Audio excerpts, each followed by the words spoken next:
ਖਬਰਾਂ ਦੀ ਸ਼ੁਰੂਆਤ ਕਰੀਏ ਜੋ ਇਸ ਵੇਲੇ ਕੌਮਾਂਤਰੀ ਪੱਧਰ ਤੇ ਵਰਤਾਰੇ ਬਣੇ ਹੋਏ ਨੇ ਸ਼ਰਮਾ ਜੀ। ਭਾਰਤ ਦੇ ਸਰਕਾਰ ਦੇ ਨੁਮਾਇੰਦਿਆਂ ਦੇ ਜਿਹੜੇ ਬਿਆਨ ਨੇ, ਕੀ ਉਹਨਾਂ ਦੇ ਹਿਸਾਬ ਦੇ ਨਾਲ ਕਹਿ ਸਕਦੇ ਹਾਂ ਕਿ ਪਾਕਿਸਤਾਨ ਦੇ ਨਾਲ ਫਿਰ ਜੰਗ ਦੀ ਤਿਆਰੀ ਦੇ ਵਿੱਚ ਹੈ ਭਾਰਤ?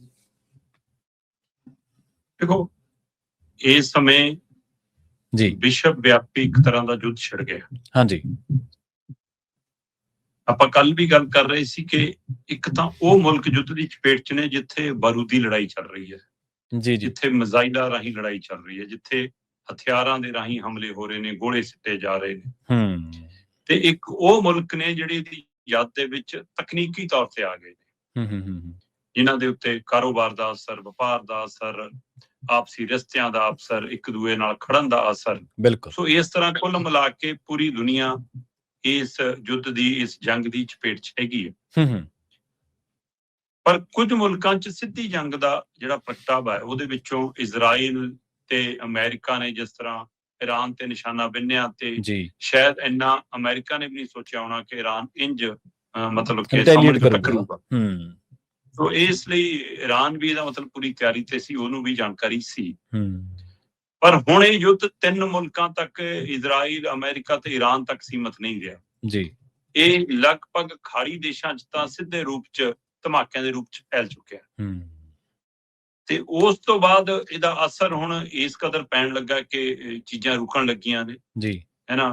ਤੇਲ ਦੀ ਆਮਦ ਲਗਭਗ ਬੰਦ ਹੋਣ ਵਾਲੀ ਸਥਿਤੀ 'ਚ ਹੈ, ਤੇ ਸਾਡੇ ਵਾਲੇ ਪਾਸੇ ਨੂੰ, ਈਰਾਨ ਵਾਲੇ ਪਾਸੇ ਨੂੰ ਜਿਹੜਾ ਸਮੁੰਦਰੀ ਰਾਹ ਉਹ ਤਾਂ ਉਹਨਾਂ ਨੇ ਰੋਕੇ ਲਿਆ ਇੱਕ ਤਰ੍ਹਾਂ ਨਾਲ, ਕਿ ਇਸ ਰੂਟ ਤੋਂ ਨਹੀਂ ਜਾਣ ਦੇਣਗੇ, ਉਹਦੇ ਨਾਲ ਅਸਰ ਤਾਂ ਪੈਂਦਾ ਹੀ ਹੈ।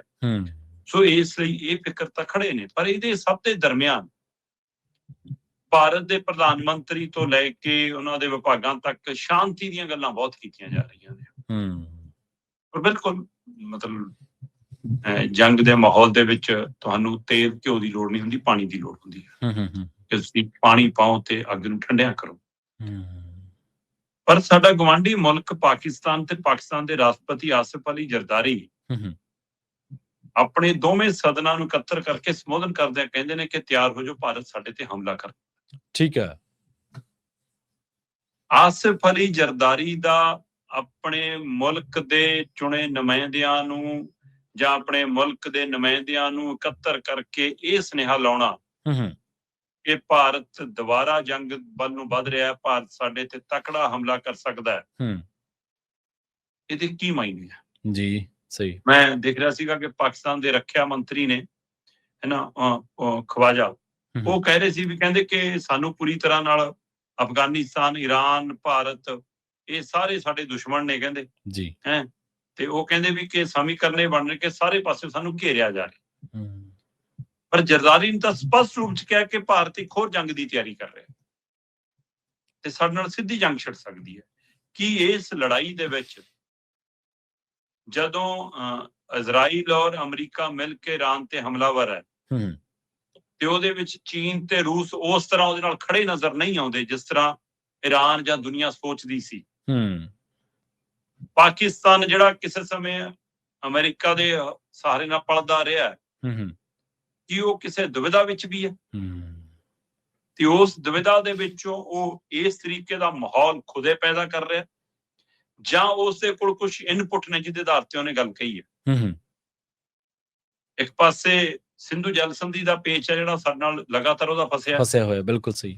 ਭਾਰਤ ਸਰਕਾਰ ਵੱਲੋਂ ਜਿਸ ਤਰ੍ਹਾਂ ਇਹ ਫੈਸਲਾ ਲਿਆ ਗਿਆ ਕਿ ਅਸੀਂ ਪਾਣੀ ਨਹੀਂ ਜਾਣ ਦੇਣਾ, ਤੇ ਉਧਰੋਂ ਉਹ ਕਹਿਣਾ ਕਿ ਜੇ ਪਾਣੀ ਰੋਕ ਦਿਓ ਤਾਂ ਇਹਦਾ ਮਤਲਬ ਇਹ ਜੰਗ ਹੈ।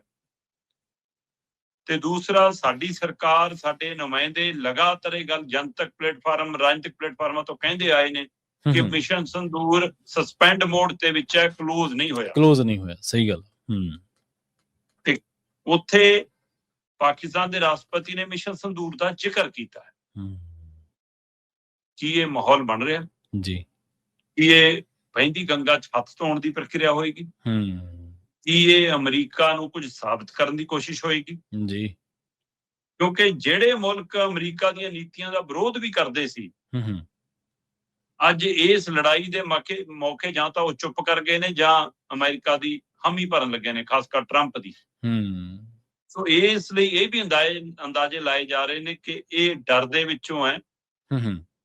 ਸੋ ਉਹਦੇ ਵਿੱਚੋਂ ਹੀ ਪਾਕਿਸਤਾਨ ਤੇ ਭਾਰਤ ਦੀ ਜੰਗ ਕਿਸੇ ਨਵੇਂ ਨੁਕਤੇ ਤੋਂ ਤਾਂ ਨਹੀਂ ਪੈਦਾ ਕੀਤੀ ਜਾ ਰਹੀ। ਸਹੀ ਹੈ। ਇਹਦੇ ਪਿੱਛੇ ਅਮਰੀਕਾ ਦੇ ਰਾਸ਼ਟਰਪਤੀ ਦਾ ਕੋਈ ਨਵਾਂ ਦਾਅ ਤਾਂ ਨਹੀਂ, ਪਰ ਜਦੋਂ ਕਿ ਸੱਚਾਈ ਇਹ ਹੈ ਕਿ ਪਾਕਿਸਤਾਨ ਕੁਝ ਘੰਟਿਆਂ ਦੀ ਵੀ ਜੰਗ ਸਹਿਣ ਦੇ ਲਾਇਕ ਨਹੀਂ, ਤੇ ਅਸੀਂ ਵੀ ਜ਼ਿਆਦਾ ਦਿਨ ਨਹੀਂ ਟਿਕ ਸਕਦੇ ਇਸ ਲੜਾਈ ਦੇ ਮੈਦਾਨ। ਜੀ ਸਹੀ ਹੈ। ਇਹਦਾ ਮਤਲਬ ਇਹ ਨਹੀਂਗਾ ਕਿ ਸਾਡੀਆਂ ਫੌਜਾਂ ਕਮਜ਼ੋਰ ਨੇ ਜਾਂ ਅਸੀਂ ਲੜਨ ਦੇ ਸਮਰੱਥ ਨਹੀਂ। ਸਵਾਲ ਅਗਲੇ ਭਵਿੱਖ ਦਾ ਹੁੰਦਾ। ਸਹੀ ਗੱਲ ਹੈ। ਇਸ ਲੜਾਈ ਦੇ ਜਿੱਤ ਹਾਰ ਦਾ ਨਹੀਂ ਹੁੰਦਾ ਜਿਹੜੀ ਤੁਸੀਂ ਲੜ ਰਹੇ ਹੋ। ਇਹ ਲੜਾਈ ਤਾਂ ਭਾਰਤੀ ਫੌਜ ਤੇ ਯਕੀਨ ਹੈ ਉਹ ਜਿੱਤ ਲੈਣਗੇ, ਪਰ ਉਸ ਲੜਾਈ ਦਾ ਅਸਰ ਦਹਾਕਿਆਂ ਤੱਕ ਭਾਰਤੀਆਂ ਤੇ ਕੀ ਪੈਣਾ, ਸਿੱਟੇ ਜਿਹੜੇ ਆ ਉਹਨਾਂ ਦੇ ਨਾਗਰਿਕਾਂ ਤੇ ਕੀ ਪੈਣਾ, ਆਉਣ ਵਾਲੀਆਂ ਪੀੜ੍ਹੀਆਂ ਤੇ ਕੀ ਪੈਣਾ। ਤੇ ਇਹ ਵੀ ਉਸ ਸਮੇਂ ਅਸੀਂ ਜੇ ਜੰਗ ਦੀਆਂ ਗੱਲਾਂ ਕਰਦੇ ਹਾਂ, ਜਦੋਂ ਅਸੀਂ ਕਹਿੰਦੇ ਹਾਂ ਕਿ ਪਰਮਾਣੂ ਸਾਡੇ ਕੋਲ ਨੇ ਤੇ ਅਸੀਂ ਮਾੜਾ ਜਿਹਾ ਉਹਦਾ ਮੂੰਹ ਖੋਲਿਆ ਤੇ ਦੁਨੀਆ ਤਹਿਸ ਨਹਿਸ ਹੋ ਜੂਗੀ। ਹੀਰੋਸ਼ੀਮਾ ਨਾਗਾਸਾਕੀ ਦਾ ਇੱਕ ਪਾਠ ਅਸੀਂ ਅਜੇ ਤੱਕ ਪੜ੍ਹੀ ਜਾਂਦੇ ਹਾਂ। ਉਸ ਸਮੇਂ ਤਾਂ ਟੈਕਨੋਲੋਜੀ ਇਸ ਸਿਖਰ ਤੱਕ ਨਹੀਂ ਸੀ। ਤੇ ਫਿਰ ਅੱਜ ਸੋ ਇਸ ਲਈ ਜੰਗ ਕਿਸੇ ਮਸਲੇ ਦਾ ਹੱਲ ਨਹੀਂ, ਜੰਗ ਖੁਦ ਇੱਕ ਮਸਲਾ ਹੈ। ਕਹਿਣ ਦੀ ਗੱਲ ਨਹੀਂ ਹੁੰਦੀ, ਇਸ ਨੂੰ ਅਪਣਾਉਣ ਦੀ ਵੀ ਗੱਲ ਹੈ। ਪਰ ਇਹ ਮਾਹੌਲ ਸੰਕੇਤ ਕਰਦਾ ਹੈ ਕਿ ਜੇਕਰ ਅਮਰੀਕਾ ਇਰਾਨ ਇਜ਼ਰਾਈਲ ਵਾਲੀ ਲੜਾਈ ਤੇਜ਼ ਚੱਲਦੀ ਹੈ ਤਾਂ ਕਈ ਹੋਰ ਮੁਲਕਾਂ ਦੇ ਵਿੱਚ ਵੀ ਕਿਤੇ ਬੰਬਾਰੀ ਦਾ, ਗੋਲਾਬਾਰੀ ਦਾ ਰਾਹ ਨਾ ਖੁੱਲ ਜਾਵੇ, ਜਿਹਦੇ ਵਿੱਚ ਭਾਰਤ ਪਾਕਿਸਤਾਨ ਦੀ ਜੰਗ ਦਾ ਖਤਰਾ ਕੀ ਖੜਾ, ਜਦੋਂ ਕਿ ਸਾਡੀ ਸਰਕਾਰ ਵੱਲੋਂ, ਸਾਡੇ ਅਧਿਕਾਰੀਆਂ ਵੱਲੋਂ ਇਸ ਮਸਲੇ ਤੇ ਜੇ ਟਿੱਪਣੀ ਆਉਣੀ ਬਾਕੀ ਹੈ। ਜੀ ਬਿਲਕੁਲ। ਹੁਣ ਤੱਕ ਜਿੰਨੀਆਂ ਵੀ ਜੰਗਾਂ ਹੋਈਆਂ ਨੇ ਇਹਦੇ ਵਿੱਚ ਕੋਈ ਦੋ ਰਾਏ ਨਹੀਂ, ਭਾਰਤ ਦਾ ਪਲੜਾ ਭਾਰੀ ਰਿਹਾ। ਪਰ ਜਿਵੇਂ ਤੁਸੀਂ ਸ਼ਰਮਾ ਜੀ ਦੱਸਿਆ ਹੀ ਹੈ ਵੀ ਜੰਗ ਦੇ ਜਿਹੜੇ ਸਿੱਟੇ ਹੁੰਦੇ ਨੇ ਜਾਂ ਜਿਹੜੇ ਪ੍ਰਭਾਵ ਹੁੰਦੇ ਨੇ ਉਹਨਾਂ ਤੋਂ ਬਚਣਾ ਔਖਾ ਹੈ।